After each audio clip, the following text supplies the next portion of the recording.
ஒரு ஜாதகத்தில லக்னாதிபதி அப்படிங்கிற கிரகம் எப்பொழுதுமே மிக மிக மிக வலிமையாக இருக்க வேண்டும். வலிமைனா எப்படி?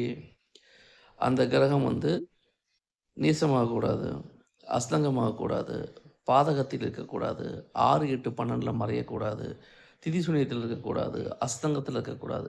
இந்த அமைப்பில் இல்லாமல் இருக்க வேண்டும். அப்போ தான் அந்த லக்னாதிபதி வலுவாக இருக்கிறார்னு அர்த்தம். பொதுவாக லக்னாதிபதி வக்ரமானாலே முன்பின் முரணான வாழ்க்கை தான் ஜாதகருக்கு பொதுவாகவே இருக்கும். அப்போ நம்ம தெரிஞ்சுக்க வேண்டியது, ஒரு ஜாதகத்தில் லக்னாதிபதின்னு சொல்லப்படுகின்ற கிரகம் எந்த சூழலிலும் பாதிக்கப்படாமல் இருந்தால் அந்த ஜாதகருடைய வாழ்க்கை நன்றாக இருக்கும். ஏன்னா லக்னாதிபதி தான் ஒரு ஜாதகத்தில் ஆணிவேர். அப்போ ஆணிவேர் பாதிக்கப்படாமல் இருப்பது ஜாதகருடைய வளர்ச்சிக்கு வித்திடும். அப்போது லக்னாதிபதி எந்த அளவுக்கு பாதிக்கப்பட்டிருக்காரோ அந்த அளவுக்கு வாழ்க்கையில் போராட்டங்கள் இருக்கும். லக்னாதிபதி நல்ல நிலைமையில் இருந்தால் வாழ்க்கை சூப்பராக இருக்கும். இவை பொதுவான தகவல்கள்.